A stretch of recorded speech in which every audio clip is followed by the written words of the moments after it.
Hello student, मैं राहुल शर्मा आप सभी का विवेकानंद स्कूल की ऑनलाइन क्लास में स्वागत करता हूं। हम यहाँ से अपना 7 चैप्टर पढ़ रहे थे जीवों में विविधता। और जीवों में विविधता में अपन ने सन 1969 में R.H. विटेकर नाम के एक वैज्ञानिक थे जिन्होंने पंच जगतीय प्रणाली दी थी। उस पंच जगतीय प्रणाली के बारे में अपन यहाँ डिस्कस कर रहे थे। 4 जगतीय प्रणाली तो अपन ने पढ़ ली थी 4 तक तो, लेकिन जो पंच जगतीय प्रणाली थी एनिमिलिया, उसके बारे में अपन डिस्कस कर रहे थे। एनिमिलिया में वो भी अपन ने 2 भागों में बांटा था, अपृष्ठवंशी और पृष्ठवंशी, मतलब अकशेरुकीय और कशेरुकीय प्राणी। अकशेरुकीय प्राणी में अपन ने इकाइनोडर्मेटा का देख लिया था। और यहाँ तक का जो आज का जो लास्ट टॉपिक है अपृष्ठवंशी का, वो है हेमिकोडेटा। आप सभी को मैंने पिछले वीडियो में भी बताया था कि जो हेमिकोडेटा है ये ऐसा जीव है जिसमें अकशेरुकीय प्राणी और कशेरुकीय प्राणी, मतलब नॉन कोडेड और कोडेड दोनों के लक्षण पाए जाते हैं। कि आधे लक्षण तो उसके पाए जाते हैं और आधे लक्षण इसके पाए जाते हैं। तो कहने का मतलब है ये दोनों संघों को आपस में क्या करता है, जोड़े रखता है। मैंने आपको पिछले वीडियो में बताया कि अपन सभी का जो निर्माण है वो कहां से हुआ है, बंदरों से हुआ। पहले अपन बंदर थे, फिर धीरे धीरे उनमें विकास हुआ और विकास होकर आज अपन मनुष्य बन गए हैं। अपने क्या होता है, गुणसूत्रों में परिवर्तन होते रहते हैं और उन परिवर्तनों से अपना शरीर विकसित होता रहता है। तो यहाँ भी कुछ ऐसा ही था कि क्या होता है कि जो अकशेरुकीय प्राणी उनमें कुछ विकास होता गया और विकास होकर वो कशेरुकीय प्राणियों में परिवर्तित होते गए हैं। तो ये ऐसा संघ है जिसमें अकशेरुकीय और कशेरुकीय प्राणी दोनों के लक्षण पाए जाते हैं। तो इसलिए इस हेमिकोडेटा को अपन, ठीक है, अकशेरुकीय और कशेरुकी प्राणी का संयोजक कड़ी भी कहते हैं। अकशेरुकीय व कशेरुक प्राणियों का कशेरुक प्राणियों की संयोजक या योजक कड़ी भी कहा जाता है। कनेक्टिव लिंक कहा जाता है, इनको योजक कड़ी कहा जाता है। मतलब क्या कह रहा है, ये जो हेमिकोडेटा है ये दोनों को आपस में जोड़ रहा है। ठीक है, क्या कर रहा है, दोनों को आपस में जोड़ेगा। तो इस कुछ लक्षण इसके भी पाए जाते हैं और कुछ लक्षण इसके भी पाए जाते हैं। अब इस प्रकार के जो जीव होते हैं वो कैसे होते हैं, इनमें भी क्या होगा, द्विपार्श्व सममिति पाई जाएगी। द्विपार्श्व सममिति पाई जाएगी। मैंने आपको बताया था द्विपार्श्व सममिति का मतलब होता है कि यदि जीव को एक निश्चित तल से 2 बराबर भागों में आपस में काटा जा सकता है। इस ऐसी सममिति या ऐसा तल जिसमें किसी जीव को 2 बराबर भागों में काटा जाए वो क्या कहलाएगा, द्विपार्श्व सममित कहलाएगा। तो ये क्या होते हैं, द्विपार्श्व सममित होते हैं ये जीव। साथ ही साथ क्या होते हैं, त्रिकोरक होते हैं। त्रिकोरक का मैंने मतलब बताया था कि इनका निर्माण 3 प्रकार की स्तरों से होता है, बाह्य स्तर, अंतः स्तर और मध्य स्तर। ठीक है, एक्टोडर्म, मेसोडर्म, एंडोडर्म की बात की अपन ने। और ये क्या होते हैं, गुहा युक्त प्राणी होते हैं, गुह्य प्राणी होते हैं। गुह्य प्राणी का मतलब मैंने आपको बताया था कि इनके जो अंतः स्तर और बाह्य स्तर दोनों के मध्य स्तर स्पष्ट रूप से उपस्थित होता है। उस स्तर को अपन उन प्राणियों को अपन क्या कहेंगे, गुह्य प्राणी कहते हैं। ठीक है, तो ये हेमिकोडेटा वाले के ये तो अपनी जनरली जो अभी सभी में देखते आ रहे हैं वो लक्षण होंगे। इनमें साथ ही साथ पृष्ठ भाग का मतलब नीचे वाला भाग, इस नीचे वाले भाग में नोटोकोड पाई जाती है। क्या पाई जाती है, नोटोकोड पाई जाती है। नोटोकोड का मतलब होता है कि ये आहार नाल और तंत्रिका ऊतक दोनों को अलग करती है। क्या करती है? आहार नाल और तंत्रिका ऊतक दोनों को अलग करने वाली संरचना को अपन नोटोकोड कहते हैं। क्या कहेंगे? नोटोकोड कहेंगे। मतलब जो ऊपर तंत्रिका ऊतक होगा और आहार नाल होगी, ये पाइलोमा संरचना, इन दोनों के बीच में एक छड़ जैसी संरचना पाई जाती है जिसे अपन नोटोकोड कहते हैं। तो इस संघ में क्या पाई जा रही है? नोटोकोड पाई जा रही है। नोटोकोड क्या होता है कि इस कशेरुकीय प्राणियों में पाई जाएगी। तो अब क्या हो गया? इस कशेरुक का लक्षण भी एक इसमें सम्मिलित हो गया, तो इसलिए इनको अपन ने बोला हेमिकोडेटा। ठीक है, नोटोकोड पाई जाएगी जो आहार नाल और तंत्रिका ऊतक दोनों को विभाजित करेगी। साथ ही साथ ये इस प्रकार के जो जंतु होते हैं, ठीक है, प्राणी जीव जो होते हैं वो समुद्र में पाए जाते हैं, इसलिए इनको समुद्रीय जीव भी कहा जाता है। क्या कहा जाएगा? समुद्रीय जीव भी कहा जाएगा। तो हेमिकोडेटा यहां हुआ अपना पूरा। जैसे अपन बेलेनोग्लोसोस वगैरह ये है, तो आप यहां से वो याद कर लेना। एम्बियोक्सिस ऐसे उदाहरण है, तो आप उनको देख लेना एक बार। अब अपना जो है नेक्स्ट आता है वर्टिब्रेटा, जिन्हें अपन कहते हैं कशेरुकी प्राणी। इसको कशेरुकी भी कहा जाता है, कोर्डेटा भी कहा जाता है, और इनको अपन पृष्ठवंशी भी कहते हैं। क्या क्या नाम देते हैं? इसी को अपन वर्टिब्रेटा, कशेरुकीय, कोर्डेटा और पृष्ठवंशी भी नाम दिया जाता है। अब इसके बाद अपन जो बात कर रहे हैं, तो यहाँ इनको अपन चारों नामों से जाना जाता है, एक ही संघ के जंतु है। अब इनमें क्या होगा? नोटोकोड भी उपस्थित रहती है, आहार नाल भी उपस्थित रहती है, कशेरुक दंड जिसे रीढ़ की हड्डी कहते हैं वो भी उपस्थित रहता है, और इनका जो शरीर होता है हड्डियों से मिलकर बना होता है, मतलब कंकाल तंत्र से मिलकर बना होता है।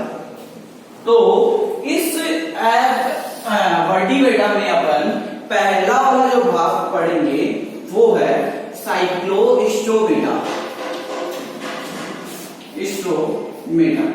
ये साइक्लोस्टोमेटा का मतलब होता है वृत्ताकार, मतलब गोलाकार, वृत्ताकार मुंह वाली मछलियां होती है। इनमें क्या होता है कि जबड़े नहीं पाए जाते। क्या नहीं पाए जाएंगे? जबड़े नहीं पाए जाएंगे। और जो इस तरह की जो मछलियां अपन बात करते हैं कि ये मछली हो गई, ठीक है, ये मछली हो गई, तो इसमें ये मुंह नहीं पाया जाता, ऐसा मुंह नहीं पाया जाएगा। लेकिन इनकी जगह जो ये ऐसा मुंह है, इनकी जगह क्या पाया जाता है? ऐसा मुंह पाया जाता है, चक्राकार मुंह पाया जाता है। और इस चक्राकार मुंह पे कह सकते हैं कि जो एक सूल जिसे कांटे कहते हैं वो लगे होते हैं।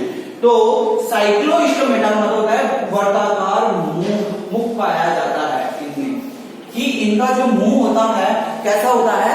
वृत्ताकार, पूरा घुमा हुआ, ऐसे आरे जैसी संरचना बोला जाता है इसे। क्या बोला जाता है? आरे जैसी संरचना।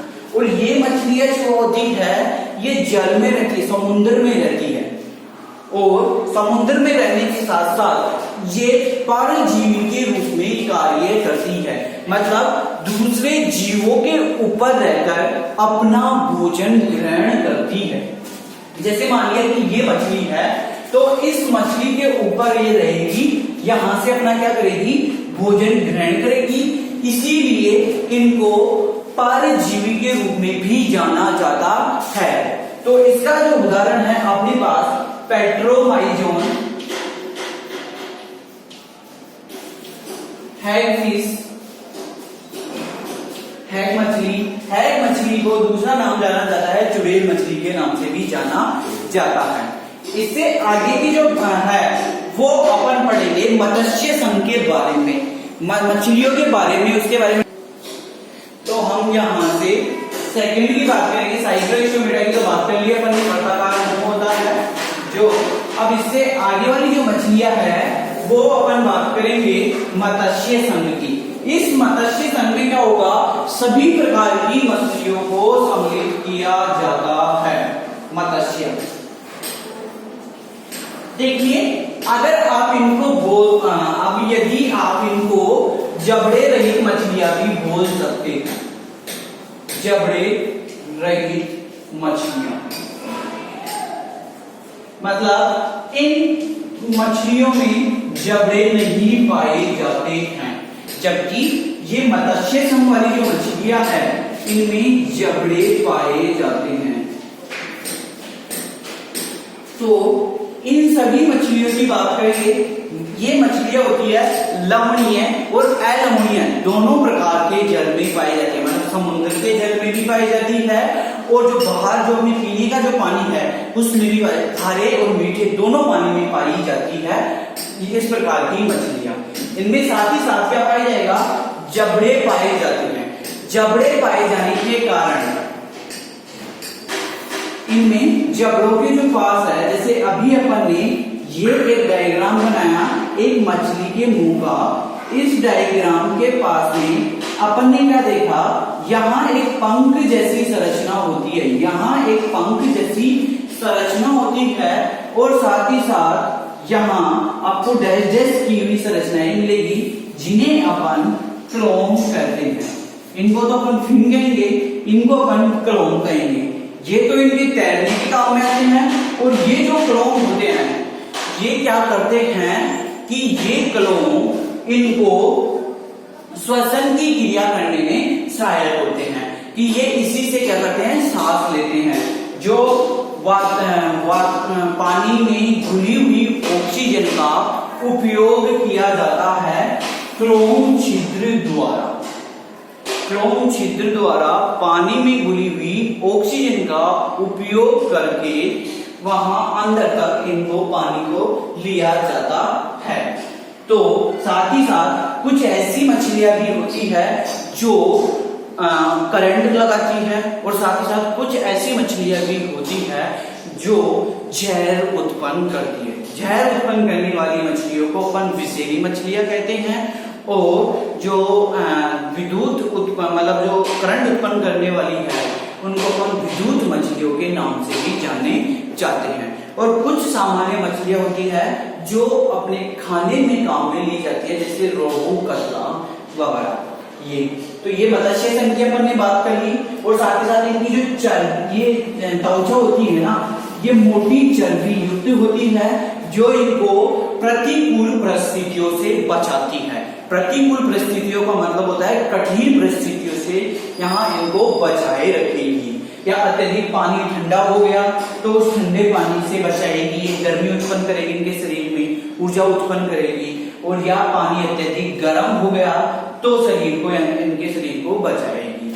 ठीक है, तो ये दूसरे संघ की बात के लिए अपन ने मत्स्य संघ के बारे में।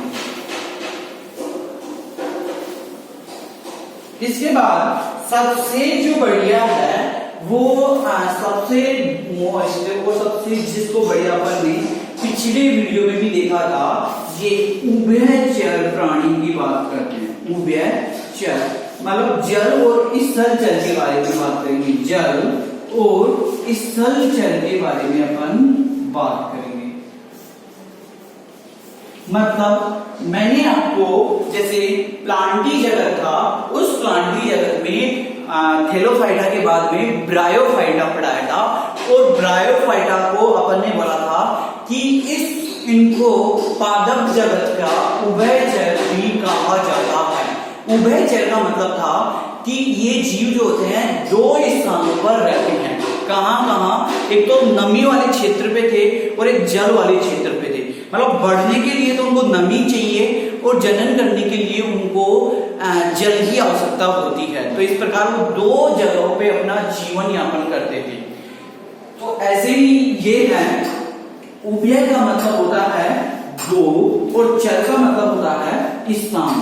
तो ये ऐसे जीव है जो दो स्थानों पर रहते हैं। कहां कहां, एक तो जल में और एक स्थल में। एक तो जल में रहेंगे और एक साथ ही साथ इस तल पे रहेंगे, पृथ्वी पे रहेंगे। तो इनमें क्या होता है कि इनकी जो त्वचा होती है ये थोड़ी नमी युक्त होती है और साथ ही साथ इनकी त्वचा के ऊपर म्यूकस फ्लेस्मा चिकना एक पदार्थ होता है जिनका स्रावन होता है, ताकि वो क्या करे, जीवित रह सके, बाहर निकले तब जीवित रह सके और अंदर जीवित रह सके। तो ये जो इस प्रकार के जीव होंगे ये अपनी त्वचा से भी श्वसन की क्रिया करते हैं और फेफड़ों से भी श्वसन की क्रिया करते हैं। जब पानी से बाहर रहेंगे तब तो ये फेफड़ों से श्वसन की क्रिया करेंगे और जब जल के अंदर रहेंगे तब ये अपनी सामान्य जो त्वचा है वहां से ये जनन की श्वसन की क्रिया करेंगे और जनन इनका जो होता है वो पानी में होता है। तो इस प्रकार ये जो जीव होते हैं ये दो प्रकार का दो स्थानों पे अपना जीवन यापन करते हैं, इसलिए इनको उभयचर नाम दिया गया है। अब आगे के वीडियो में सरीसृप और मैमेलिया जगत के बारे में, स्तनी वर्ग के बारे में पढ़ेंगे, फिर और एक पक्षी वर्ग और पढ़ेंगे, 3 वर्ग और एक द्विनाम पद्धति के बारे में पढ़कर इस चैप्टर को अपन फिनिश करेंगे। धन्यवाद।